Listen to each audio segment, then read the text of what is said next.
Oke, baik. Ini video ketiga atau video yang terakhir tentang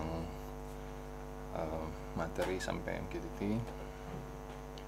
Jadi MQTT itu adalah sebuah protokol, singkatannya saya lupa, silahkan dicari aja di Google ya.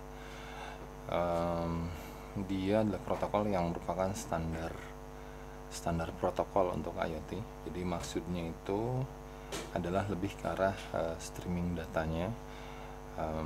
HTTP itu protokol sama, cuman dia nggak standar untuk IoT. Jadi standar yang dimaksud itu adalah bagaimana cara si protokol ini untuk nge-streaming data sensor real time. Kalau dengan skema protokol HTTP untuk agar dia real time, maka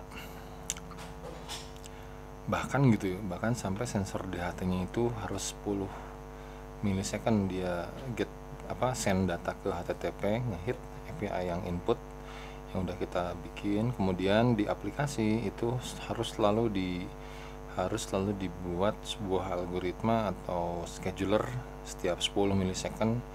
Itu dia harus cek terus ke dalam query data terakhir gitu, dan itu sangat boros sekali untuk masalah data. Makanya itu kalau HTTP itu memang tidak disarankan untuk menjadi standar protokol IoT. Nah, kalau MQTT data dia akan tetap masuk ke dalam servernya si MQTT. Kemudian dengan soket atau dengan skema soket tertentu itu di bagian untuk aplikasi usernya, ini wilayah user ya, di aplikasi usernya kita nggak usah perlu repot-repot harus melakukan skema 10 milisecond data nge-get atau nge-hit API, ataupun dia nge-refresh terus-terusan selama 10 milisecond. Jadi yang ada itu ketika kita udah melakukan konfigurasi MQTT di wilayah user, itu ya udah tinggal lepas tangan aja gitu. Jadi nanti data itu dia nge-stream langsung, dan streamnya itu real time. Jadi kalau kita set di sininya 10 milisecond, setiap kali ada perubahan, maka perubahan tersebut akan dipublish atau akan dipost ke si kliennya, seperti itu. Jadi gampangnya sih ya kita ngelihat HP aja atau ngelihat si webnya aja, tanpa harus melakukan save atau pengkodean apapun gitu. Nah, dengan kita melihat HP aja gitu ya, atau halaman-halaman tertentu yang ada data streaming, yaitu adalah nilai perubahan langsung dari si sensornya, tanpa harus kita reload atau refresh seperti itu. Jadi berubah ya udah berubah langsung. Oke, nah ini nanti akan kita coba lihat implementasinya seperti apa. Nah, di MQTT itu ada beberapa istilah yang mesti kita pahami. Ada yang namanya publisher. Publisher ini dia lebih mengarah kepada suatu skema atau pokoknya dia yang nge-publish atau yang ngasih, atau kuncinya yang ngasih sih, yang nge-publish atau yang ngasih suatu nilai. Kalau dianalogikan DHT sensor ini beserta ESP32-nya adalah publisher, berarti DHT ini dia ngirimin atau ngasih nilai sensor DHT. Oke. Atau kalau dari handphone, berarti kira-kira yang bisa dikatakan bahwa handphone mengirimkan nilai on off ya. Jadi misalkan kita punya satu pompa yang udah kita atur nilai 0 itu mati gitu ya, 1 itu on. Jadi dari handphone dikirimkan ke ESP32-nya.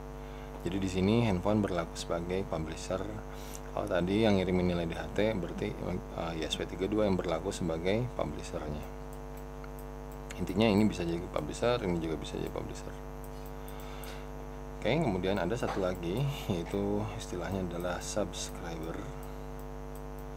Nah, subscriber berarti dia adalah pesawat penerimanya, bukan pesawat ya kali ya, adalah unit penerimanya. Ketika si greenhouse atau sensor DHT dan si SP32-nya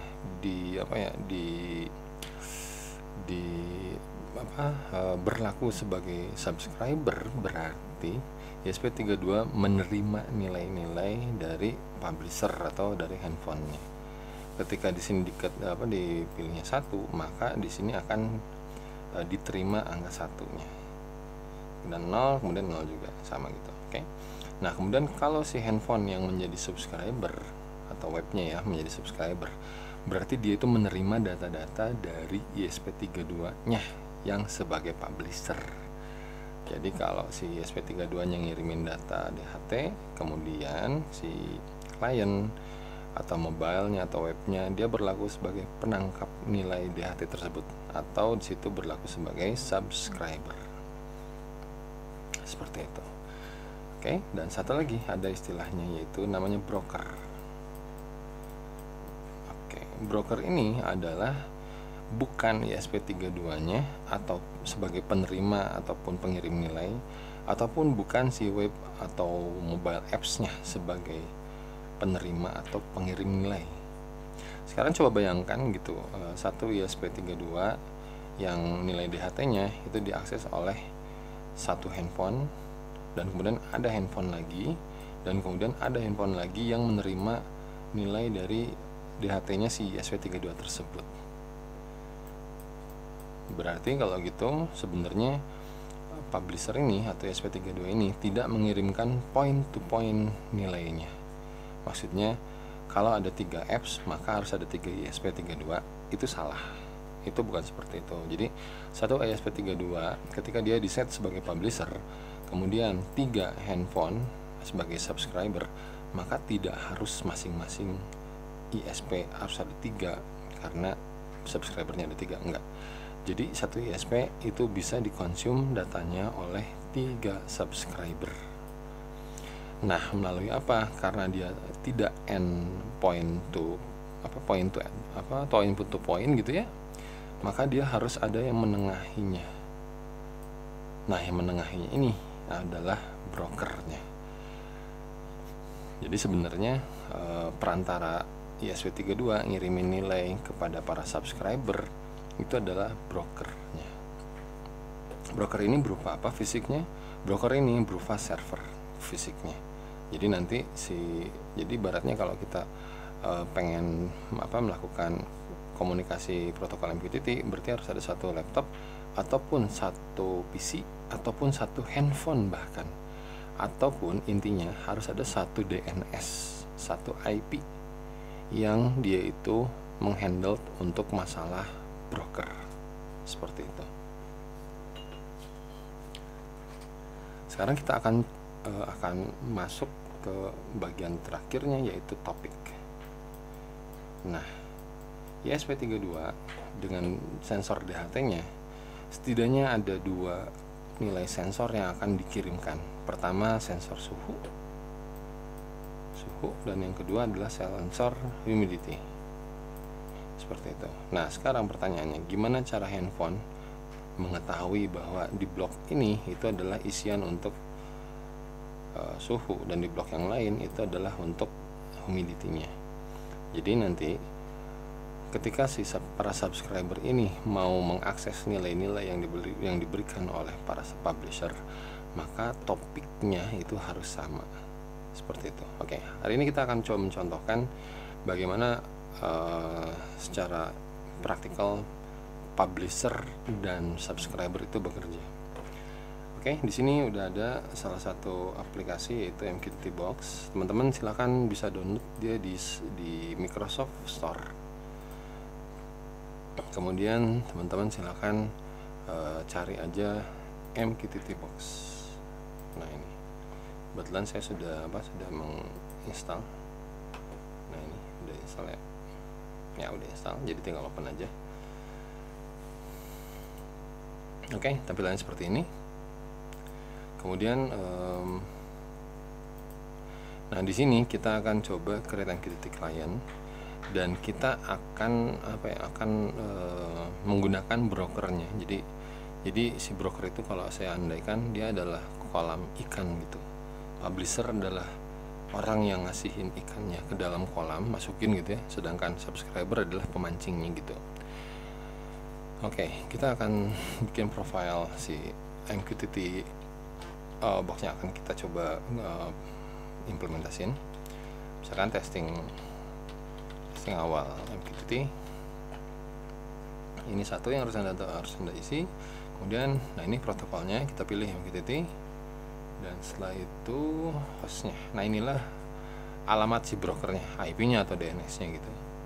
Nah saat ini kita belum punya broker yang udah kita set, udah set rapi. Jadi kita masih pakai broker online, tapi dia free. Itu alamatnya itu di broker.hivemq.com. Kemudian sebagai broker yang online dan dia gratis, dia nggak mensyaratkan username password, aman.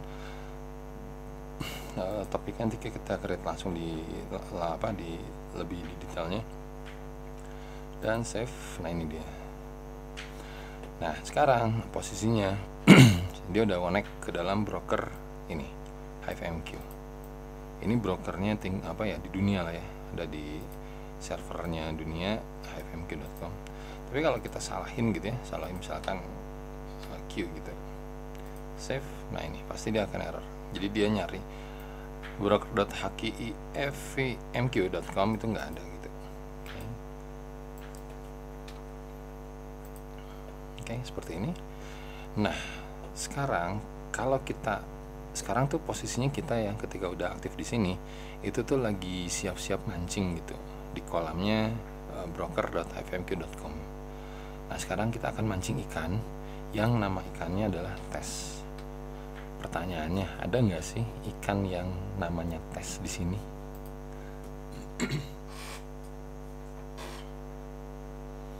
Oke, ini belum ada. Oh ternyata udah ada. Dan ini saya nggak ngirimin data loh ya. Jadi ini ada sendiri gitu. Ada sendiri dari orang lain, dan ini pastinya orang lain yang ngirimnya. Nah orang lain juga mungkin ya berasumsikan sama ya, untuk melakukan eksekusi pertama pasti topik yang umum global banget itu adalah namanya tes gitu. Jadi ini kita sedang dapat nih ikannya yang namanya tes. Oke, sekarang kita cobain namanya bukan tes tapi Itenas gitu. Oke, kita subscribe Itenas. Nah ini nggak ada ya, ini nggak ada. Dan kita coba, misalkan kita pura-pura ya, ini pemancingnya udah siap, nama ikannya adalah Itenas ya, nama topiknya. Nah sekarang kita coba masuk juga sebagai brokernya, sebagai subscriber.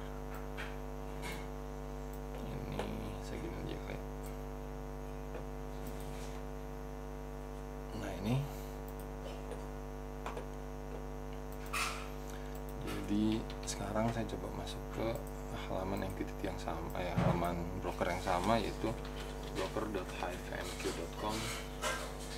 Kemudian udah save. Oke, nah sekarang saya akan coba ngasih ikan, publish. Saya akan coba publish ikan yang namanya Itenas, S-nya 2. Kemudian saya nggak berlaku sebagai subscriber, di sini nggak berlaku sebagai publisher ya. Nah, jadi yang ini udah tepat, ada satu subscriber, kemudian ini adalah publishernya, dan dia terhubung ke broker yang sama ya. Ini HiveMQ, ini HiveMQ juga, seperti itu. Oke, kita coba publish Itenas dan kita coba kirimkan nilainya. Ini ikannya udah ini ya, udah siap, dan kita kirimkan nilainya. Nah ini karena beda ini ya, beda S-nya. Kalau ini saya hapus satu S-nya, kemudian payloadnya atau nilai datanya saya ulangi lagi tuh untuk publish. Nah ini, jadi sekarang muncul datanya. Oke, dan itulah payload. Misalkan nilai sensornya 55, kemudian 56, terus 5, berapa, terus 5 berapa gitu. Nah seperti itu. Oke, jadi intinya sekarang yang telah kita lakukan adalah kita di wilayah publisher ini berlaku sebagai pemberi nilai ya dari sensornya gitu, 56.3 publish. Kemudian di sini juga kebetulan nama topiknya udah sama banget, jadi dia tinggal menerima saja. Nah ininya tinggal menerima saja nilai-nilai yang dikirimnya, seperti itu. Oke, nah sekarang si ini berlaku juga dia sebagai publisher, dan ini otomatis berlaku sebagai subscriber juga. Nah, seperti ini. Oke, misalkan saya nge-publish nilai namanya Itenas suhu, kemudian ini berarti dia harus nangkep yang namanya Itenas suhu. Kayaknya kebalik ya, ini aja deh, ini Itenas suhu, ini Itenas pompa. Jadi oke, ini jadi misalkan yang sebelah sini itu ini adalah micro controller, ini adalah handphone ya, ini adalah handphone, dan ini adalah si mikronya. Oke, nanti saya coba di iniin.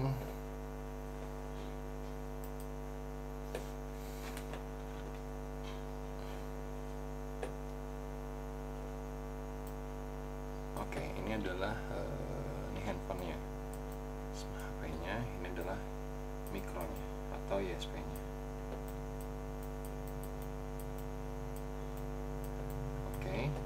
Jadi si handphonenya dia bisa nge-publish nilai pompa. Jadi kalau angkanya 0101, nolnya dia apa ya, ini off pompa gitu ya. Kemudian kalau 1 nanti dia on pompa. Nah ini 1 misalkan ini on, keterima on. Kemudian kalau 0 ini off pompa. Oke, logiknya seperti itu. Jadi dia ngedengerin pompa, dia nge-publish pompa, kemudian ini ngedengerin pompanya, kan topiknya harus sama ya. Kemudian si microcontroller ini nge-publish nilai suhu, dan di sini di handphone dia menerima nilai suhu. Nah seperti ini. Oke, sekarang kita cobain ceritanya, mikronya itu ngirimin nilai terus.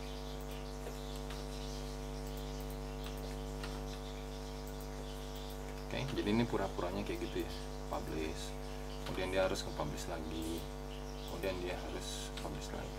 Dan ini kegiatan ini dilakukan saat dia nge-publish, maka nilai ini tanpa kita harus refresh si aplikasi handphonenya ya, maka dia akan berubah mengikuti apa yang dipublish oleh si publishernya nilainya. Nah misalkan ternyata di suhu tertentu, misalkan udah 70 derajat, kemudian dia ngasih notifikasi gitu ya, 70 gitu. Nah maka si user harus langsung nyalain pompanya, yaitu dengan cara menekan tombol 1. Oke, ini saya aktifkan juga berarti subscribernya ya. Oke, setelah 1 nyala nggak? Itenas pompa, ini Itenas pompa sama ya. Nah ini dia. Oke, jadi pompanya saat ini nyala. Kemudian suhunya misalkan turun lagi drastis gitu ya. Nah, ini kemudian dia berkisar di situ. Ketika dia ngirimin lagi notif nilai sudah turun, maka pakai handphone kita langsung matiin gitu. Nah ini dia, mati. Oke, jadi MQTT Box ini digunakan untuk percontohan aja. Apakah broker yang udah kita konfigurasi itu oke nggak sih gitu, atau ya dapat nggak nilai topik-topiknya, seperti itu. Nah next kita akan coba masuk ke codingan yang kita akan coba ini si handphonenya kita tetap di sini, terus kita masuk ke Wokwi. Nah ini teman-teman nanti silakan akses saja ya. Ini nanti saya coba share di YouTube ini link project Wokwi. Ini untuk yang MQTT untuk publisher, subscriber, pubsub. Kemudian ini untuk subscribernya, ini untuk publishernya. Nah kita belajar yang publishernya dulu ya. Oke. Nah ini, jadi ceritanya dia ISP32 ini berlaku sebagai publisher. Jadi DHT22 ini akan diteruskan nilainya melalui ISP32, seperti itu, dan nanti SP32 akan mengirimkan nilai dari DHT tersebut. Nah, hal yang perlu dipahami adalah ketika kita ngoding MQTT di Mechatronika itu jangan lupa untuk menyertakan satu library-nya, yaitu PubSub client-nya. Jadi ini silahkan teman-teman tambahin di library manager, kemudian cari yang PubSub client, seperti ini banget nulisnya gitu. Kalau udah, nah ini dia. Jadi kita sertakan dulu untuk include-nya, kemudian nah ini baris 89 ini adalah baris-baris yang penting untuk membuat objek dari MQTT client-nya. Oke, ini objeknya. Kemudian ini adalah informasinya. Nah, ini dia. Nah, servernya ini, MQTT server, itu adalah sebagai brokernya. Jadi kalau kita udah set up, misalkan broker kita ini ada di 192.168 berapa gitu ya, gateway-nya, bukan gateway, alamat servernya, maka kita akan arahkan, harusnya diarahkan ke sini gitu. Seperti itu. Nah, saat ini kita akan cobanya pakai broker-mq.com. Harapannya adalah ketika udah masuk di satu kolam yang sama dari sini, dari Mechatron, kemudian nanti akan ditangkap sama sisi ininya. Nah, ini kan tadi sisi yang handphonenya juga sama, dia ada di broker.hivemq.com, broker.hivemq.com. Jadi dari sini nge-publish, kita coba akan terima dari sebelah sini seperti itu. Oke, nextnya saya nggak akan reconnect dulu, kita mulai dari yang pertama dulu. Setupnya ini standar untuk DHT, untuk WiFi yang udah pernah kita coba ya sebelum-sebelumnya, dan yang baru di sini adalah setup MQTT-nya. Ini dia harus keluar dari while-nya ya, karena MQTT ini bukan ada di while, dia ada di luar lah ya, dalam setup. Nah, setup MQTT ngapain sih di sini? Nah, dia ada di set server MQTT server, yaitu alamat brokernya, kemudian portnya. Biasanya MQTT itu udah langsung otomatis portnya diarahkan ke 1883. Oke, kemudian di paling bawah ini ada set callback. Callback ini biasanya digunain untuk sebagai subscriber lah. Jadi ini untuk di publisher nggak perlu amat sih. Oke, itu untuk setupnya. Kemudian, nah ini loopnya. Ini dia publisher ya. Nah, sebagai publisher berarti dia harus ngirimin nilai ke broker pastinya. Oke, di sini ada MQTT connect reconnect. Jadi dia saat dia nggak connect, maka dia harus reconnect gitu. Jadi jangan sampai aplikasi atau firmware Anda di Mechatron itu ketika ESP32-nya ada putus, gagal nyambung gitu ya, jangan sampai dia harus di reset ulang lagi biar nyambung gitu. Jadi kita pastinya harus nyediain satu event, yaitu ngecek apakah dia nyambung nggak sih gitu. Kalau dia nggak nyambung, maka dia akan reconnect. Nah, reconnectnya itu caranya kayak gini, seperti ini. Oke, kalau bagi saya sih nggak usah terlalu pusing-pusing mikirin kode ya, baca aja dah, dicoba dipahami sendiri gitu. Kalau ini kan while MQTT-nya ini kan false ya, berarti dia saat dia nggak connect terus-terusan dia itu gini. Nah, tapi saat dia connect berarti pastinya dia udah keluar dari sini dong gitu ya. Nah, seperti itu. Kemudian juga kalau kita bikin alat, di alat kita sih bagusnya user itu nggak bingung pas ngeliatin alatnya ini tuh lagi nyambung atau enggak sih gitu, atau lagi reconnect. Nah, part-part tertentu mungkin bisa kalian coba push untuk code-nya, misalkan ke LCD ya. Jadi kita coba menerapkan satu skema untuk LCD itu selalu ngasih berita bahwa si alat ini tuh lagi ngapain. Saya lupa LCD itu write apa print ya. Andai kan itu write lah ya. Nah, berarti di sini itu lagi lcd.write reconnect. Nah, ini. Jadi yang bisa kita coba tambahkan untuk masalah code-code yaitu model-model kayak gini gitu. Jadi nggak cuma hanya serial.print saja, karena kita nggak akan tahu ya si mesin itu atau produk itu tuh lagi nyambung atau lagi putus atau lagi reconnect gitu. Atau pakai lampu juga boleh. Itu untuk reconnect. Kemudian MQTT client loop. Nah, inilah untuk yang bikin dia loopnya atau si publishernya lah gitu ya. Jadi selalu ngasih message. Oke, nah ini dia, ini codingan standar untuk DHT, ini juga sama. Dan satu baris code yang penting untuk publisher adalah ini. Ini dia berlaku sebagai publisher. Ketika dia berlaku sebagai publisher, kita lihat di MQTT box. Nah, ketika dia berlaku sebagai publisher, maka yang terpenting adalah topiknya apa, atau nama ikannya apa gitu ya, topiknya apalah gitu. Kemudian nilainya apa. Itu yang paling penting. Maka di sini code-nya adalah publish, ini adalah nama topiknya, kemudian ini adalah value-nya yang akan di send ke broker gitu. Nah, cuman MQTT.publish ini dia butuh value-nya itu berupa string, nggak berupa nilai. Di C++ itu untuk ngubah string yang asalnya angka itu pakai DTOSTRF. Nah ini.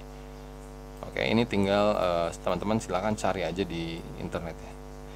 Gitu. Oke. Nah, sekarang kalau mau nambahin data humidity misalkan ya. Berarti kita harus ngadengin gini ya, humid sama dengan data.humidity. Kemudian kita bikin char untuk humid 8 misalkan. Nah, ini. Jadi ini tinggal dikembangin gini aja deh. DTOSTRF. Ini tuh nilai humid, kemudian 1,2 itu kalau masalah length lah atau apa. Humid string. Nah, seperti itu. Kemudian kalau Anda mau mau tempelin buat di dalam lognya itu silahkan juga, nggak apa-apa. Humid. Nah, seperti ini. Humid string. Dan terakhir kalian boleh caranya gini ya, publish. Nah, ini IoT cc galih humid misalkan gitu. Kemudian ini adalah humid string. Nah, seperti itu. Jadi cara nambahinnya gitu aja. Oke. Baik, itu mungkin untuk yang publishernya. Udah, kita cobain ya publishernya. Ini suhu misalkan ya, di sini ya, ini suhu. Oke, kita coba play dan kita coba sandingkan dia dengan handphone kita. Ini ya handphonenya.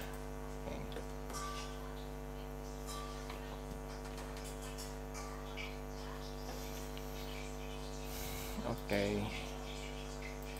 Ini berarti topiknya adalah IoT cc galih suhu. Oke, subscribe.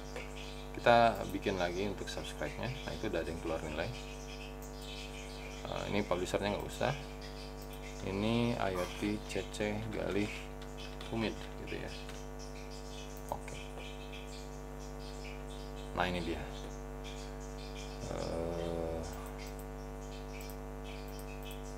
Nah, ini. Oke. 440 ya. Jadi kalau sekarang saya ubah, ini nilai yang paling terbaru ada di atasnya. Ini 5864, ini 5864. Nah, gitu dia. Oke. Kemudian pakai koma-komaan gitu, kemudian gitu. Nah, ini 35,5 ya. 38 60 35,5. Oke. Jadi seperti ini banget yang apa ya, si MQTT itu. Kalau ini berlaku sebagai publisher ya. Apa sih ininya. Oke, kayak gitu mungkin untuk yang MQTT publisher. Saya close aja, leave. Oke. Nah, sekarang masuk ke yang subscribernya. Nah, ini hampir sama semuanya, ininya sama, itunya sama. Cuman kalau yang tadi beda itu, kalau di sini loopnya, ini kan dia nggak berlaku sebagai publisher ya, ceritanya tuh yang ini tuh, ceritanya nggak berlaku sebagai publisher. Nah, kalau dia menjadi subscriber, mainnya bukan di loop, tapi mainnya di wilayah callback. Ya, yang tadi tuh yang saya bilang ini nggak terlalu penting tuh untuk ada di publisher gitu, yang di mana sih, yang di setup MQTT-nya ya. Aduh, mana ya? Nah, ini dia. Oke, jadi callback ini memang nanti dia digunakan untuk si subscribernya. Nah, ini di subscriber dia cuma ngedengerin aja ya, apakah nilainya itu, apakah ada topik yang namanya ini gitu. Jadi topiknya dari sini gitu ya. Kalau gitu berarti ini ada else if lagi ya, kalau kita mau nambahin tuh string. topik. Ya ini saya dapatnya dari expert LED atau apa ya, atau servo kali ya, seterusnya lah kayak gitu. Oke. Jadi kalau untuk wilayah subscriber itu mainnya di sini. Oh ternyata dapat, ada nih yang ngirimin topiknya ini. Kemudian kita cek selanjutnya adalah payloadnya. Nah ini dia payloadnya. Jadi payload itu yang sisi sebelah sini ya. Nah ini payloadnya. Jadi ketika dia mau publish si handphone itu pertama ngirimin topik, kemudian nanti ngirimin payloadnya, angkanya gitu. Oke. Ini code yang untuk subscriber. Dan gimana sih kalau yang pubsub? Nah ini. Jadi kasusnya itu adalah kita akan nge-publish nilai DHT dan kita juga akan nge-subscribe nilai servo dan juga nilai LED. Jadi kalau dari handphonenya itu bisa ngeset nilai servonya sama nilai LED-nya gitu. Jadi kalau ini full tank ya, callbacknya dia full tank. Nah ini dia, ini silahkan aja tinggal dilihat aja. Nah ini kayak gini, ini if-nya, if string, ini else if-nya ya. Jadi kalau topiknya ternyata ada lampu, nah berarti kita akan masuk ke sini, karena di sini udah nge-if ya. Kemudian kalau bukan lampu, ternyata ada lagi yang bukan, yaitu servo. Nah ini di sini dia ngegerakin servonya, kayak gitu. Oke, kemudian callbacknya full tank ya. Kemudian dari sisi subscribernya juga, nah ini dia MQTT loop, masuk yang datanya kayak gitu. Oke, seperti itu. Jadi harusnya skema ini, skema yang, nah ini dia. Jadi skema ini untuk HTTP, kemudian untuk MQTT itu sama ya, kurang lebih penggunaannya. Cuman kalau MQTT kayaknya nggak lebih juga ke database ya, ke table gitu, ke sini nggak ke sini. Dia MQTT itu berarti langsung lebih ke nge-streaming data aja gitu. Oke. Dari si ISP masuk ke dalam kliennya gitu. Tapi kalau HTTP dia kerjanya itu lebih dari ISP atau nilai-nilai sensor apapun gitu ya, data-data apapun masuk ke dalam tabelnya. Nah, barulah dengan API tertentu yang kita bikin, kita akan bisa menyimpulkan data-data yang ada di tabel, kemudian menjadikannya sebagai sebuah informasi, nilai maksimum, minimum, dan seterusnya. Bahkan kemudian kalau kita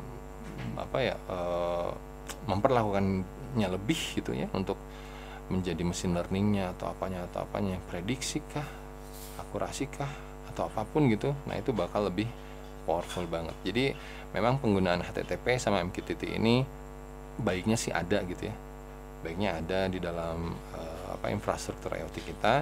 Cuman hanya cara penggunaannya saja yang harus tepat, seperti itu. Oke, baik, itu aja mungkin untuk video yang terakhir ini. Terima kasih. Assalamualaikum warahmatullahi wabarakatuh. Untuk link-link walkthrough-nya nanti akan saya daftarkan di deskripsi ya video. Terima kasih.